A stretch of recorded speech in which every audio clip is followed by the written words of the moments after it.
Hey everyone, I'm Chaz and this is Khan, and you are here for our review of the Puma FAST-R Nitro Elite 3. And I guarantee you that shoe name is one that I'm going to butcher several times throughout the course of this review video. But here it is, and here's Khan because he's the real star of the show. And I hope you enjoy this review. This will be after a few runs in this shoe, including a key workout, hopefully a race, and a shoe off, of course. It's going to be a good one. Hope you enjoy.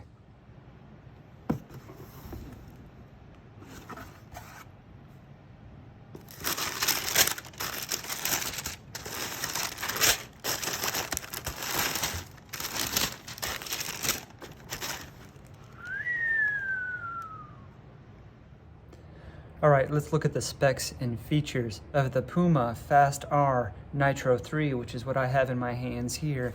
And it's barely perceptible that I have it in my hands because it is so light. I did weigh them, and in my men's US size 9.5, the left shoe was 171 grams, the right shoe was 173 grams, pretty close together.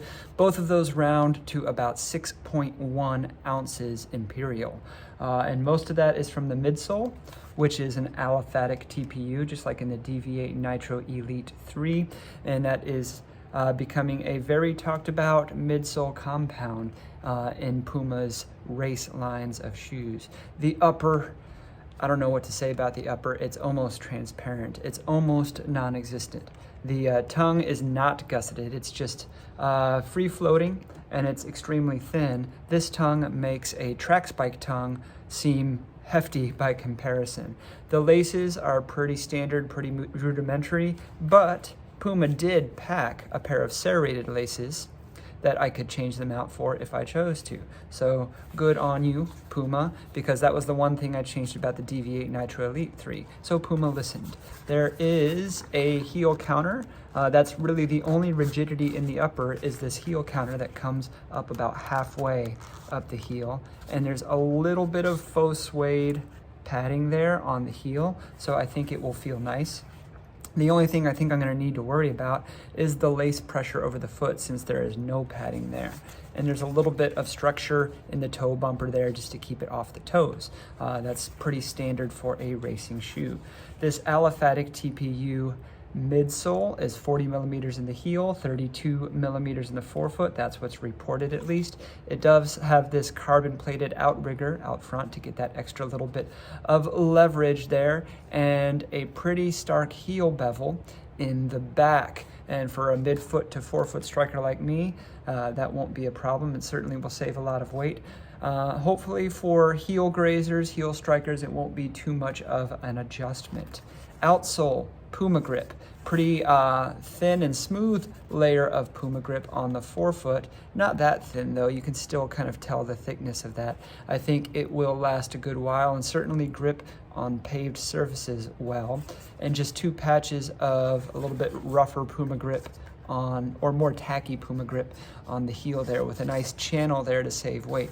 You have the exposed carbon plate, the power plate here, tapping the plate there. This power plate also has a recess in here where you can feel the midsole between it, and I imagine that's to save weight, because I don't think you're losing any rigidity from just having that hole in the plate there. It could be aesthetic, I don't know, but I'm certainly excited to get this thing on the road.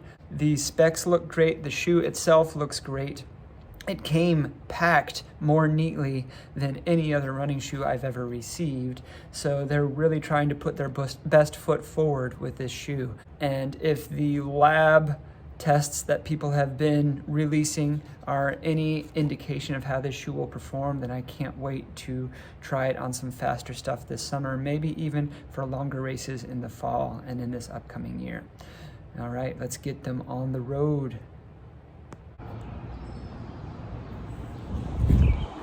First run in the Puma FAST-R Nitro Elite 3. Well, long story short is wow.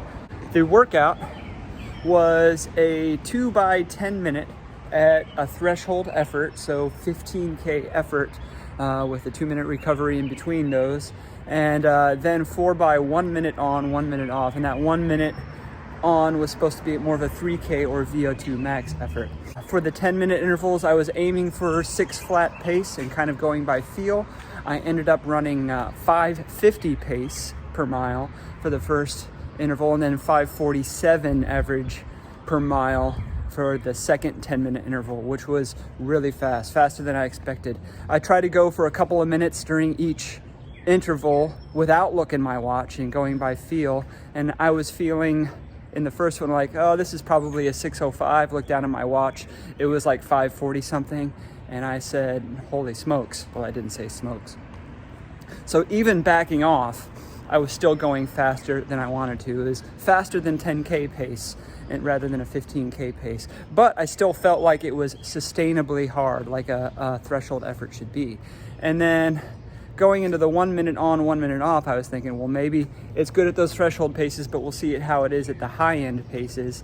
And I would usually aim for about 520 per mile with those 1 minute on, 1 minute off. Last time I did this workout, I was slower than target. I was wearing a different shoe, but I was in the 510 to 450 something for those 1 minute intervals, and it just felt great. This shoe wants you to go fast. During the warm up, I was like, I don't know, feels kind of unstable. Well, sort of like an AlphaFly. You wouldn't want to run easy in an AlphaFly, but once you just lay into it, this thing just gives back. So I'm excited to take it for a race. I almost want to put it to the side and save it for some of those key maximal efforts and races. So we'll see. I definitely am excited to do a shoe off too. All right, just finished and cooled down from the China Grove Main Street Challenge 5K, and it's getting dark out here, so I'm trying to get in the light. So my first official race in the Puma FAST-R Nitro Elite 3, and it was a good one. I ran a 17:34, which is 2 seconds off my personal best that I set 3 weeks ago at the Boston 5K, which was my A race. And I hadn't even really decided until about a week before this race to actually make it a PR attempt. I was feeling good. I went out, I went for it. My buddy John, who you've seen on the videos, he had a 36-second PR in his 5K wearing the same shoes as me, and he ran a 17:20 as a 50-year-old. So there's something to the shoes. I mean, there's something to the training too. I think that has a lot to do with it, but these things felt great. All right, more on the shoe talk later. Good morning. Out to do a long run test in the Puma FAST-R Nitro Elite 3. Plan for today is a 2-hour run with at least 10 miles of it at easy, or what's probably going to come out to steady easy pace, and see if I can crank it down for some kind of ad hoc, a la carte, marathonish race pace for the last 10K or so. So we'll see how they feel. Now, I like to do at least a 2-hour run in race shoes to see if they are marathon eligible. To add to that, it's less than 10 hours since I finished what was essentially a PR effort 5K in these shoes last night at the China Grove Main Street Challenge. So there's a little bit of junk in the legs, and that will add to the testing. See you in a bit. Always have to catch a good sunrise when I can. So part of the reason I'm running steezy for these first 10 miles or so is not because I don't want to run a nice relaxing LSD, but it's because these shoes just want to run faster. It's really weird and really difficult to run a nice easy LSD pace, and they're racing shoes. It should be like that, but my easy effort is probably 45 seconds per mile faster than it should be while wearing these guys. First 10 miles are done. About to kick into 40 minutes of whatever marathon pace starting now.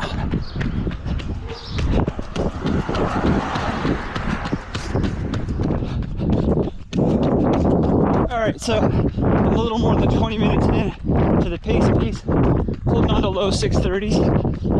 I'm also a little more than 90 minutes in to a 2-hour run. That's a pretty aggressive pace. So I'm starting to feel tired. Normally, when I feel tired on a run like this, my body language, my shoulders start going back a little bit. I sit more towards the proximal midfoot, closer to the rear foot of the shoe. But I find with this shoe, the FAST-R Nitro Elite 3, if I just lean the chest forward a couple centimeters, then the shoe starts doing more of the work. I get more of that leverage from the forefoot. Maybe it's that toe-mounted outrigger. So posture matters with this shoe. All right, so a little over 16 miles done and dusted in the Puma FAST-R Nitro Elite 3. And 10 of those were at a steezy pace, and the last 6+ were at a marathon effort. I was pushing a little hard toward the end because I'm still kind of feeling last night's race.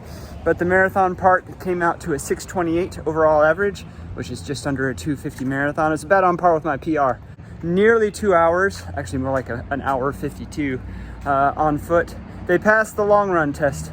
As far as what their wheelhouse is, we'll get that together for the shoe talk. Okay, it's time for a shoe off, and I'm really excited about this one. Here we have the Puma FAST-R Nitro Elite 3, and I'm going to be comparing it with the Puma Deviate Nitro Elite 3, the Adidas Adios Pro 4, the Hoka Cielo X1 2.0, the Saucony Endorphin Elite 2, the Asics Metaspeed Edge Paris, the Nike VaporFly 4, and the Nike AlphaFly 3. Let's get to it. All right, Puma Deviate Nitro Elite 3 and Puma FAST-R Nitro Elite 3. So both of these shoes use Puma's new Nitro foam, which is aliphatic TPU. The FAST-R 3 has a lot more bounce to it, but the Deviate Nitro Elite 3 has more stability. I think they're intended for different stride cadence types, sort of like the Metaspeed Edge series and Sky series shoes are, but I don't think they're parallel models like the Edge and Sky are. I think they're more tiered models, sort of like the AlphaFly and VaporFly are. The Deviate Nitro Elite 3 fits me better, and it's more of a no-fuss fit. I can just put my foot in there, lace it up, and it's fine. Whereas the FAST-R 3, I take a little bit of time getting locked down, but then it's great. Definitely think there's more energy coming off the FAST-R 3. All right, I got the Adios Pro 4 and the Puma FAST-R Nitro Elite 3. These shoes, I expected them to feel a whole lot more different from each other than they do. Sorry about the wind and noise. They both have a very compliant but resilient bounce, high energy bounce. I think the TPEE in the Light Strike Pro of the Adios Pro 4 I set into a little bit more, but the Puma has a little bit more pop to it. So I guess it depends what you would want late in a race effort. That really high energy bounce off the forefoot, or a little bit more compliance in the midsole as a whole. But both of them are pretty aggressive. Both of them are pretty bouncy. I think you're going to get the same benefits from both. The Puma just might have a little bit more energy return. When I was picking it up to faster than threshold paces, as I am right now, the Puma definitely shoots off the pavement just a tad more. Hoka Cielo X1 2.0 and Puma FAST-R Nitro Elite 3. So with the Cielo X1 2.0, when you land in the sweet spot on the midfoot, it just boosts you forward. It has that really explosive Puma bulge in the middle.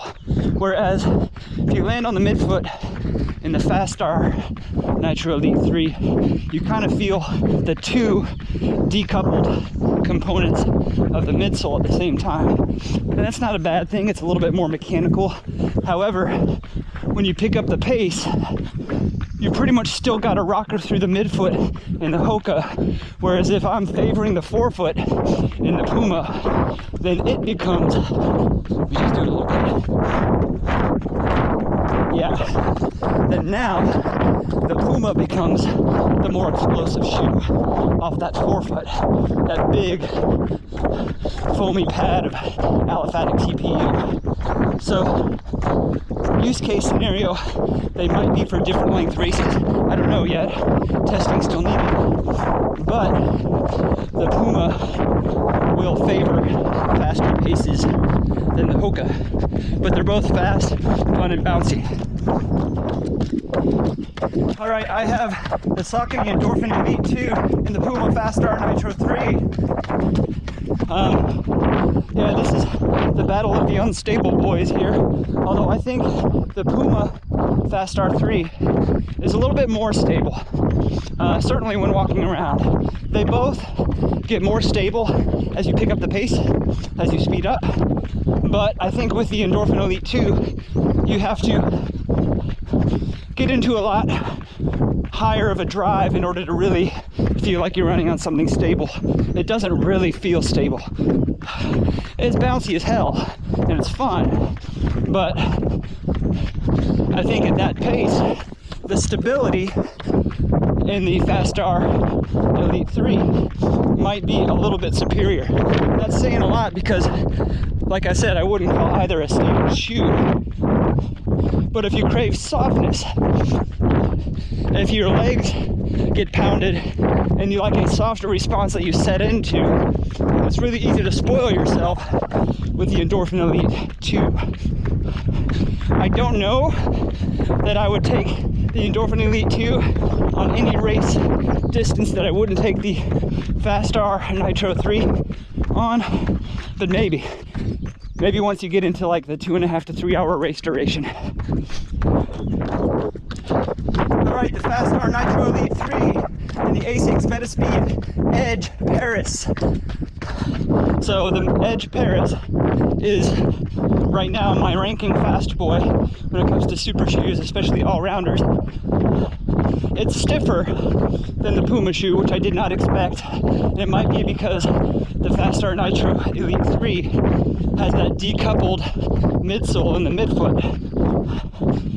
But as I pick up the pace, get close to 10K, 5K effort, similar response. A little bit more compliance in the FAST-R Nitro Elite 3, but both very energetic, just different flavors of energetic.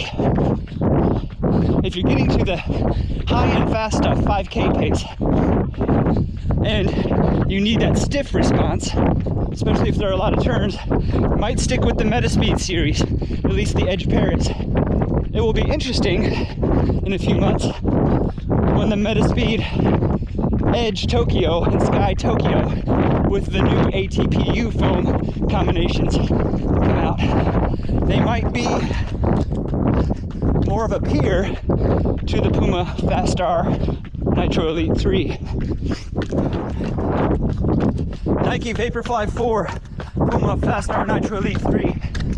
To be quite honest, I really only included the VaporFly 4 in this shoe off because it was the exact same weight as the FAST-R Nitro Elite 3. So I wanted to see what the two competing companies could do with that spec. And the VaporFly 4 I just don't think is in the same class of shoe, as in quality, or maybe even use case scenario. It's a great shoe. It's better than average. You get that Zoom X response you would expect from a Nike super shoe. However, side by side, the FAST-R Nitro Elite 3 has more pop and more energy off the foot than the VaporFly 4, maybe than any VaporFly. You're gonna pay more for that. The retail is $300 USD for the Puma, $260 for the VaporFly, but I think it's worth the difference in price if you're willing to shell out that kind of money for any super shoe. You just get so much more for that 170-ish grams in the Puma than in the Nike. All right, Nike AlphaFly 3, Puma FAST-R Nitro Elite 3. So I tried on the VaporFly just before this. It just did not have the response that the FAST-R Nitro Elite 3 does. The AlphaFly 3 is getting there. It's getting close to it, but at what cost? There's so much more shoe underfoot, and we're talking about a difference of 25 to 30 grams per foot, or if you like, more than an ounce per foot. You're very aware of how much shoe is under you in the AlphaFly. Maybe not so much weight or mass, but definitely components. Neither of these are very natural, but the FAST-R Nitro Elite 3 is more natural. I think they could probably take on similar use case scenarios. However, the Puma might have a bigger wheelhouse. The Puma, I might consider for a 5K. The AlphaFly 3, not so much. I would go for a more lithe and nimble shoe. They are close to the same price. The difference between them is $15 in the United States. I would almost say, if you haven't gotten the AlphaFly, hold off, save an extra $15, and get the FAST-R Nitro Elite 3. All right, it's shoe talk time, and this is the Puma FAST-R Nitro Elite 3. And this thing really is something. So let me start with the caveats, so then we can end on talking about the good stuff, because there is a lot of good stuff.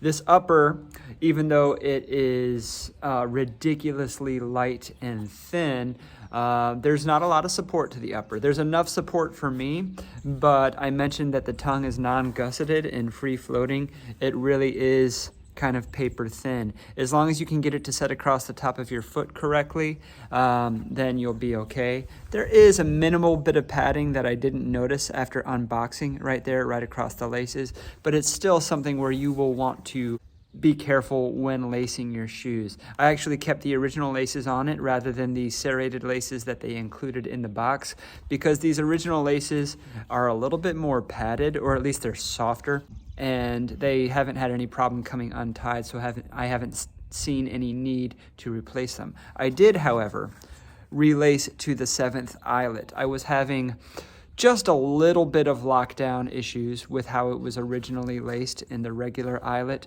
so I didn't do a runner's loop or anything. I just went to the 7th eyelet, and that took care of it. It was probably a non-issue to begin with, but with a $300 USD pair of shoes, I wanted to really feel like there wasn't anything wrong. So I did take that into account. Some people think that Puma race shoes fit a little bit long. I didn't get that sensation. I thought there was plenty of room. If anything, it was accommodating for more than one race distance. Oh yeah, also it's weird to walk around in, but why would you use this shoe for walking around in? I am a forefoot to midfoot striker, and this shoe worked really well for me. For those who really favor the heel, it would take some adjustment. So we'll get to all the good parts now.